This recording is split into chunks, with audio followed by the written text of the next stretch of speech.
All right, this morning, just after 8 a.m., the Browns announced a trade, and they have got some reinforcements on the offensive line. According to Ian Rapoport, who broke the news, the Texans and Browns agreed to terms on a trade that will send starting right tackle Tytus Howard to Cleveland in exchange for a fifth-round pick. The Browns, obviously, some much-needed offensive line help. Plus, they extended Howard on a new 3-year, $63 million extension. He was entering the final year of his contract, so we're waiting on the details to see if that is just new money on this year plus 2 more years or if it's 3 years beyond.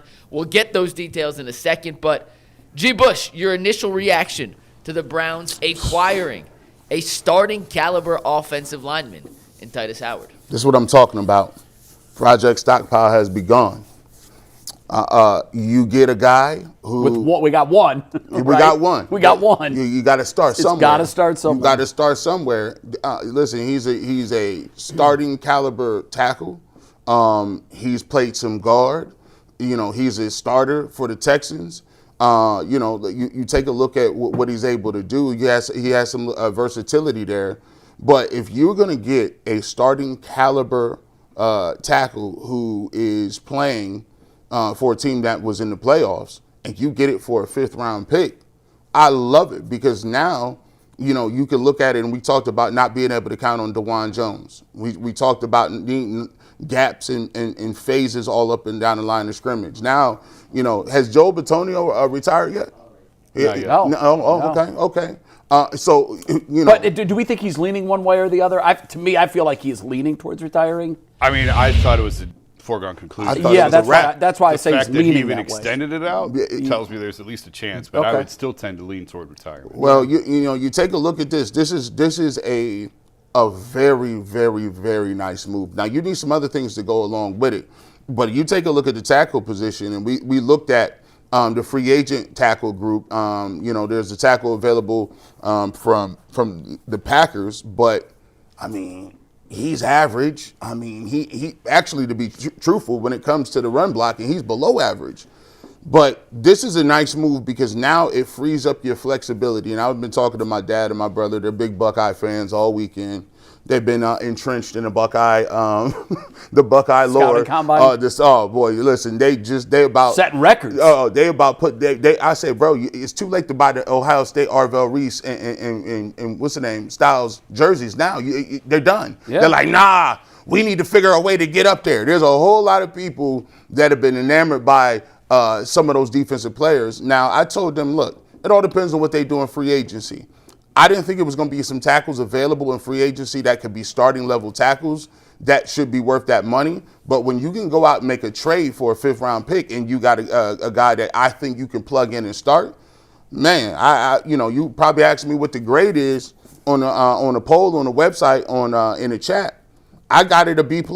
I like it a lot. They're going to need some other things. They're going to figure out what's going on with the other guard position. But in terms of the risk reward and what he's been able to do for the compensation given up, I'll take it. It's a flyer, 5th-round pick. I mean, we've got some draft capital. Yeah. So I think it's, I don't think I wouldn't order your playoff tickets, but I do think that it's a move that they have to make because they've got nobody on the offensive line. Nobody. So if you can get a guy for a 5th-round pick that can play in the NFL, that seems to me like it's a pretty good wash. I'm a little concerned why Houston would let him go. I imagine they just have 1 or 2 spots to fill on their offensive line. Mike, you have info on that? Yeah, Aaron Wilson, who covers the Texans, said that he's entering the final year of his deal. They drafted a replacement right tackle last year in the draft, and they needed to clear up some cap space to give extensions to Will Anderson and some of the other guys coming up. So it was less of a performance thing. That's the good answer. More of a money thing. Yeah, that's the good answer. And because I knew he had 1 year left, I figured that was it. Now, obviously, if he was a guy that they wanted to make sure they kept, they would extend him. But they didn't. And, I think he's going to probably start for us. Who else are we going to play? I'd be lying if I said I know anything about him as a player. I don't. Yeah. Just other than looking at his grades, which seems to me, Mike, would you say he is middle of the pack overall? Yeah, he's middle of the pack, a good pass block. But he's got a bad really run good blocker. pass block grade. Yeah, and he's a converted tight end. He was a tight end in college. I like And that. That's ended up athleticism. And I like the transitioning fact to that you can plug and play him in any spot except for left tackle. That seems to be the place that he hasn't played. So I like the versatility. I like that we picked up a starter for a 5th-round draft pick. If you can trade a 5th-round draft pick for a known starter, Jay, I think that's a pretty good deal. I'd rather have a veteran tackle than a rookie in the 5th round. You know what I'm saying? If you're going to burn a 5th-round pick on Hell, look what happened to our 1st-round guy. Yeah. Like, there's no guarantees. Every time the Browns trade with the Texans, I go, No, Deshaun, we've built an empire for them down there. Trade with Jacksonville all you want. Like, they do great with Jacksonville. Yeah, that's true. Houston, it doesn't seem to work out so great. But, I mean, listen, you had to do something. I don't think you can count on DeJuan for a whole year. I'm most curious about what this does for the draft and how you approach the draft with that 6th pick now, because I don't think you're drafting a right tackle. Let me tell you this. No, but they need multiple guys on the front. We were going to get into this because McNuggets talked about the offensive line. Yeah, we definitely are. I've been in the lab looking at these tackles, and There's some good ones. You know what? I like him, but I definitely have more reservations about him being a tackle now than I did a day ago. Why? Or a couple of days ago. Because of the combine? No, just more in depth in his film work. I just think his lateral mobility as a tackle is going to be tough. I think he's going to have problem getting dealing with speed rushers.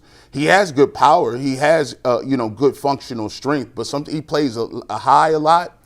And I just think he gets pulled. I think his balance isn't all the way there. I do think his body type screams, let me play guard, because he can get away with that inside, right? So, I have my... You're not going to take a guard that high, though. It's tough. He's not going to do it. Taking a guard at 6 is tough. So this, to me, and I'll just say this about Andrew Bear and the Cleveland Browns. Let me be honest with you. They can do a number of things. I don't know what the heck they're going to do. Like trading down is an option, isn't it? They could trade back. They could take they could trade back. But I mean, maybe one of these defenders that they may fall in love with. I learned my lesson last year from Mason Graham. They said receiver, offensive line. Well, they took an offensive lineman and right tackle. I don't know who they got to pencil in left tackle, but, you take a look at free agencies coming along. But, yeah, I think this really takes tackle off the board at 6. Yeah, that feels like it does. Well, I actually disagree. We're going to get to that in a sec. But one other thing with this before we pivot to the combine and the stuff you're kind of getting to, G. Tytus Howard last year played right tackle, right guard, and left guard. If you look at his career snaps, he's played 3,515 snaps at right tackle and 1,800 snaps at left guard, and then a couple sprinkled in at left tackle and right guard. Never played a snap at center. Right. It does give you a little versatility that if DeJuan Jones comes back and is healthy, he gives you the flexibility to put your best 5 offensive linemen on the field at once, yeah. which the Browns need because they don't even have 5 offensive linemen under contract right now. So when you build out your offensive line, whether Tytus is penciled in as your right tackle, he's only played 200 snaps in his entire career and hasn't played left tackle since 2021. So probably not a guy you put at left tackle, but at least it sounds like that's the not fact an that he's option. played guard and he's played more snaps at left guard significantly than any other position besides right tackle. You have the versatility to kind of plug in place to get your 5 best offensive linemen out there, regardless of the orientation of the line. It just feels to me that because there are so many holes on the line, and we know we need wide receivers, that draft capital is going to be a real thing. If you can trade down and pick up an extra pick, I think it's a smart move. Yeah. And I know typically I don't like that, and it seems like that's been a pattern for the Browns. It is a pattern. And in the past, I've not loved it every time they've done it, but they have done it sometimes where it works. There's a difference in philosophy and execution. And the philosophy, I agree with the philosophy. Yeah, but now you got to make good on the picks. You got to pick the right guys. That's exactly right. And they did last year. For the most part, they had a great draft. Yeah. So I love what they did last year. I would not be opposed if they trade down again from 6. I mean, it's all about value, and it depends on what the other team's coming up to get. But we talked about this like last year. Eric DeCosta was talking about it, the Ravens GM, who basically said the draft is a crapshoot, and I want as many darts as possible, and it doesn't matter where they're at. Yeah. Just give me the darts. I agree. And I I'd don't have to go really back want and them find that 6th or clip 7th again. round. Well, sure. Because at that point, those are guys you may be able to sign as free agents. But if you can get 5th and above, really 4th and above, I love that. Yeah. Especially when you hit on last year's draft. Andrew Berry has to be feeling a little more confident going into this year's draft than he has ever before. And again, we've talked about why they had success in the draft last year. Was DePodesta less a part of it than he had been in years before, and he saw the writing on the wall for him, and that's why he left? It's a theory. I don't know if it's true or not, but I can't explain why Berry had been well below average in all of his drafts prior to last year. And last year he hit it out of the park. Yeah, I think if you're a guy who is a best available guy on the board, that's your philosophy. You just want the best players available. This move sets up a little better that you can possibly see a wide variety of names that may be in play for the Cleveland Browns, especially given the fact that if you can get if you get a receiver in free agency or you make another trade and shore up another position on the offensive line, I think that'll tell us exactly what their thought process is on the draft. For me, at the top of the draft for the offensive linemen, there's 3 up there, three or 4 in there, but then there's a drop.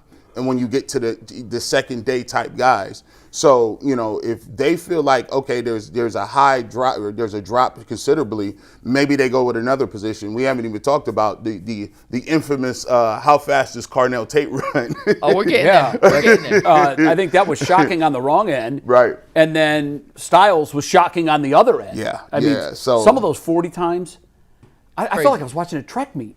I have a theory on that. One other thing real quick before we get to the combine. Wow, are they the fast. Texans have just traded a second offensive lineman today. They've traded Juice, Scruggs, and a 4th-round pick to the Lions for David Montgomery. Last week we looked up the offensive line rankings just based off of PFF. It's just one calculation. They had the Texans as the 27th best offensive line in football last year, and they've now traded 2 starters off that line. So I don't know what that says, but I just wanted to throw it out there as Tytus Howard is not the only offensive lineman they have traded today.